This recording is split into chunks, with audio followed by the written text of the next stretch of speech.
दिल्ली दौरे पर मुख्यमंत्री विष्णुदेव सहाय रवाना होने से पहले मीडिया से की चर्चा। बोले जल्द शुरू होने वाली है राष्ट्रीय अध्यक्ष के चुनाव की प्रक्रिया।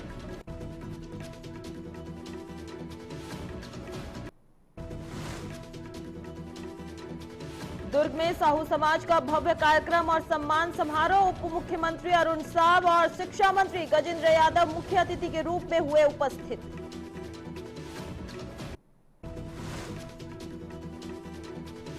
बलरामपुर में पलटी यात्रियों से भरी बस, 5 यात्रियों की मौत, कई यात्री घायल, अस्पताल में चल रहा घायलों का इलाज।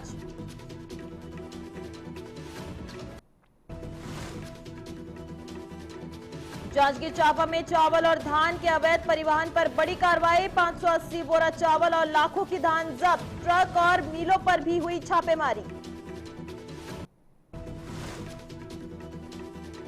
जांजगीर चांपा में पुलिस की बड़ी कार्रवाई। 56 वारंटियों को किया गिरफ्तार। फरार चल रहे वारंटियों को भी दबोचा। जिला भर में अभियान जारी।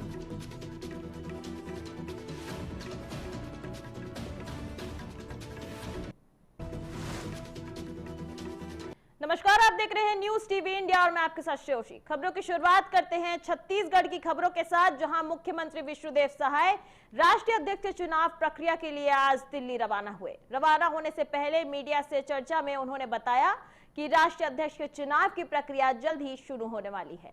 उन्होंने कहा कि इसी सिलसिले में वो दिल्ली जा रहे हैं। मुख्यमंत्री ने कांग्रेस अध्यक्ष दीपक बैज पर भी पलटवार किया है। बता दें, उन्होंने कहा कि कांग्रेस जैसी परिवारवाद वाली पार्टी बीजेपी नहीं है। उन्होंने जोर देते हुए बताया कि हमारी पार्टी में हर 3 साल में चुनाव होते हैं और अध्यक्ष सभी के मत से चुनाव जीतते हैं। बता दें कि मुख्यमंत्री ने नक्सलवाद के मुद्दे पर भी बात की और कहा कि हमारा केंद्र नेतृत्व नक्सलवाद के लिए सतर्क है। उन्होंने ये स्पष्ट किया कि पूरे देश से नक्सलवाद को समाप्त करने के लिए 31 मार्च की डेडलाइन तय की गई है और निश्चित रूप से उस समय तक नक्सलवाद को खत्म कर दिया जाएगा। मुख्यमंत्री के इस बयान से यह स्पष्ट हुआ कि बीजेपी में लोकतांत्रिक प्रक्रिया और सुरक्षा पर विशेष ध्यान दिया जा रहा है। आप तो कांग्रेस में है, भारतीय जनता पार्टी में तो हर 3 साल में संगठन का चुनाव होता है, जिसमें हर बार अपने स्थानीय समिति से लेकर मंडल, जिला, प्रदेश और राष्ट्र में दायित्व बदल जाता है। परिवार आप तो कांग्रेस में है, भारतीय जनता पार्टी में तो हर 3 साल में संगठन का चुनाव होता है, जिसमें हर बार अपने स्थानीय समिति से लेकर मंडल, जिला, प्रदेश और राष्ट्र में। चलिए बढ़ते हैं अगली खबर की ओर। दुर्ग के ऐतिहासिक रविशंकर स्टेडियम में साहू समाज द्वारा संभाग स्तरीय कार्यक्रम और सम्मान समारोह का भव्य आयोजन किया गया। इस कार्यक्रम में मुख्य अतिथि के रूप में छत्तीसगढ़ के उप मुख्यमंत्री अरुण साव और शिक्षा मंत्री गजेंद्र यादव मौजूद रहे। वहीं कार्यक्रम में संभाग के विभिन्न जिलों से सैकड़ों साहू समाज के लोग एकजुट होकर शामिल हुए।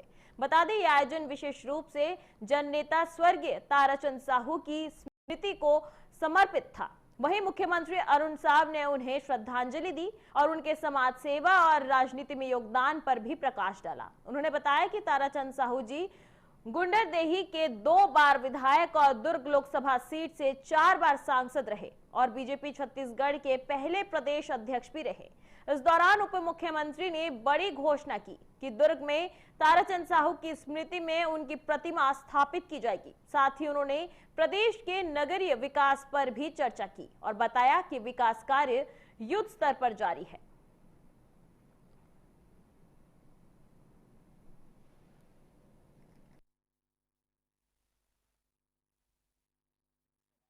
भाग स्तरीय सम्मेलन का आयोजन और पूर्व सांसद स्वर्गीय ताराचंद साहू जी की स्मृति में सम्मान समारोह का आयोजन हुआ। स्वर्गीय ताराचंद साहू जी गुंडरदेही के 2 बार विधायक रहे, दुर्ग लोकसभा के 4 बार सांसद रहे। भारतीय जनता पार्टी छत्तीसगढ़ प्रदेश के प्रथम अध्यक्ष के रूप में काम करने का गौरव उन्हें मिला। एक कुशल जननेता, एक कुशल राजनेता, एक कुशल संगठन कर्ता के रूप में ताराचंद जी हमेशा याद किए जाएंगे। निसंदेह साहू समाज छत्तीसगढ़ में पिछड़े वर्ग का सबसे बड़ा समाज है और स्वर्गीय ताराचंद साहू राजनीतिक क्षेत्र में बहुत ऊंचाई तक गए। 2 बार विधायक रहे, 4 बार सांसद रहे, भारतीय जनता पार्टी का प्रथम प्रदेश अध्यक्ष रहा। इस नाते समाज के सभी वर्गों से उनका लगाव रहा है, चाहे वो कोई भी समाज के हो या कोई भी। उप मुख्यमंत्री अरुण साव आज दुर्ग के रविशंकर मैदान में आयोजित संभाग स्तरीय साहू सम्मेलन और स्वर्गीय ताराचंद साहू स्मृति सम्मान समारोह में शामिल हुए। इस मौके पर उन्होंने प्रदेश के विभिन्न समाजों के समाज सेवियों का सम्मान किया। बता दें, अरुण साव ने कहा कि स्वर्गीय ताराचंद साहू जी अपने गांव से संघर्ष करके लोकप्रियता की शिखर तक पहुंचे और अपने काम और व्यवहार से जननेता के रूप में अलग पहचान बनाई। उन्होंने बताया कि ताराचंद साहू जी प्रदेश में एक कुशल जननेता, संगठनकर्ता और समाजसेवी के रूप में हमेशा याद किए जाएंगे। इस अवसर पर उन्होंने बड़ी घोषणा करते हुए कहा कि स्वर्गीय ताराचंद साहू जी की स्मृति में उनकी प्रतिमा निर्माण के लिए 40 लाख रुपए देने की योजना बनाई गई है। ये कदम आने वाले पीढ़ियों के लिए प्रेरणा का स्रोत बनेगा। वहीं कार्यक्रम में समाज के लोगों ने भी भाग लिया और एकजुटता का संदेश दिया। इस प्रकार ये सम्मेलन और सम्मान समारोह साहू समाज के लिए गर्व का अवसर बना।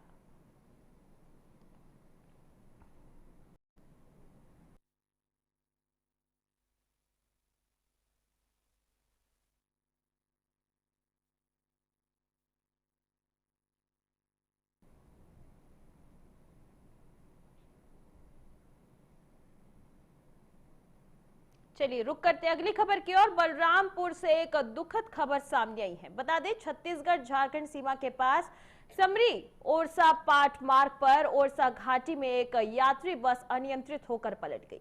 इस हादसे में 4 महिलाएं और एक पुरुष की मौके पर ही मौत हो गई। कई यात्री घायल बताए जा रहे हैं। वहीं घटना के बाद झारखंड प्रशासन अलर्ट मोड में दिखी। वहीं महुआडांड थाना पुलिस बल के साथ घटनास्थल पर पहुंच गई। वहीं राहत और बचाव कार्य के लिए वहां एम्बुलेंस और स्वास्थ्य विभाग की टीमें भी मौजूद रही। बता दें, सामुदायिक स्वास्थ्य केंद्र के प्रभारी चिकित्सा पदाधिकारी डॉक्टर अमित के नेतृत्व में घायलों का उपचार जारी है। वहीं घायलों को पास के अस्पताल में इलाज के लिए लाया गया है। इधर प्रशासन और स्थानीय अधिकारियों ने मृतकों के परिजनों को मदद पहुंचाने और घायलों का सही इलाज सुनिश्चित करने के लिए कदम उठाए हैं। यह दुखद हादसा इलाके के लोगों के लिए चिंता का विषय बना हुआ है। बता दें कि ये खबर बलरामपुर से है, जहां एक बस यात्रियों से भरी बस अनियंत्रित होकर पलट गई, जिसके बाद 5 लोगों की मौत हो गई है, जिसमें से 4 महिला और एक पुरुष हैं और बाकी घायलों का निजी अस्पताल में चिकित्सा चल रहा है। बता दें कि बलरामपुर में एक बड़ा सड़क हादसा हुआ है और इस सड़क हादसे में 5 लोगों की मौत हो गई है। तस्वीरों में आप देख सकते हैं कि मौके पर एम्बुलेंस पहुंची और घायलों को सीधा अस्पताल में भर्ती कराया गया, जहां की डॉक्टर की निगरानी में उनका इलाज चल रहा है।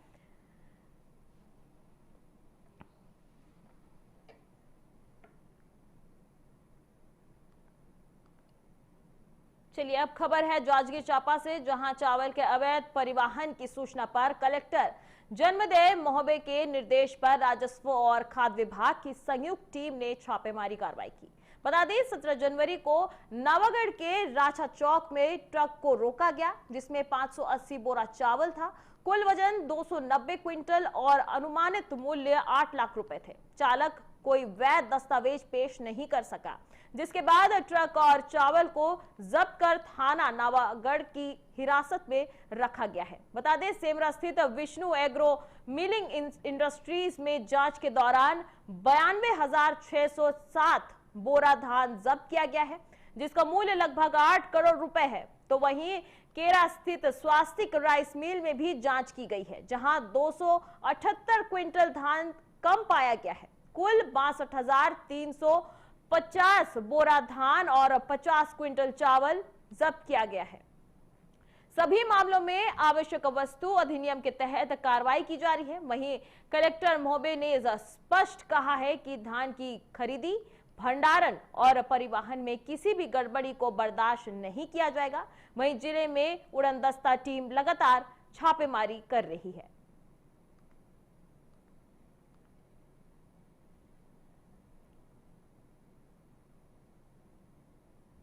चलिए बढ़ते हैं अगली खबर की ओर। अगली खबर जांजगीर चांपा जिले से है, जहां बता दें कि बीती रात पुलिस ने व्यापक कॉम्बिंग गश्त चलाकर एक ही रात में कुल 56 वारंटियों को गिरफ्तार किया है। इस कार्रवाई में लंबे समय से फरार चल रहे स्थायी वारंटियों को भी पुलिस ने दबोचने में सफलता हासिल की है। पुलिस अधीक्षक विजय कुमार पांडे और अतिरिक्त पुलिस अधीक्षक उमेश कुमार कश्यप के निर्देश पे ये विशेष दबिश अभियान चलाया गया। बता दें गिरफ्तार किए गए 56 वारंटियों में 34 नियमित वारंटी और 22 फरार स्थायी वारंटी शामिल हैं। बता दें कॉम्बिंग गश्त के दौरान थाना चांपा क्षेत्र में डकैती के एक मामले में 2 वर्ष से फरार चल रहा 2 स्थायी वारंटियों को भी गिरफ्तार किया गया है। जांजगीर, नैला, बालोदा, अकलतरा, गुलमुला, पामगढ़, नावागढ़, शिवरी नारायण, चांपा और बनमडीही, बिर्रा और कोटिम सोनार लगभग पूरे जिले में ये कार्रवाई की गई है। वहीं लंबे समय से फरार आरोपियों की गिरफ्तारी से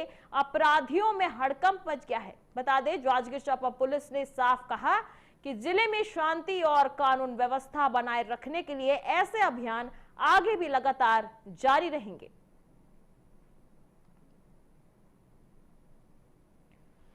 बता दें ये खबर जांजगीर चांपा से है, जहां बीती रात पुलिस ने व्यापक कॉम्बिंग गश्त चलाकर एक ही रात में 56 वारंटियों को गिरफ्तार किया है। बता दें पुलिस ने इन वारंटियों को दबोचने में सफलता हासिल की है। पुलिस अधीक्षक विजय कुमार पांडे और अतिरिक्त पुलिस अधीक्षक उमेश कुमार कश्यप के निर्देश पर यह अभियान चलाया गया, जहां गिरफ्तार किए गए 56 वारंटियों में 34 नियमित वारंटी और 22 फरार स्थायी वारंटी शामिल है। बता दें कॉम्बिंग गश्त के दौरान थाना चांपा क्षेत्र में डकैती के एक मामले में 2 वर्ष से फरार चल रहा 2 स्थायी वारंटियों को भी गिरफ्तार किया गया है। इसके साथ ही जांजगीर, नैला, बालोदा, अकलतरा समेत कई जिलों में लगातार छापेमारी की जा रही है और इस पर लंबे समय से कार्रवाई की जा रही है।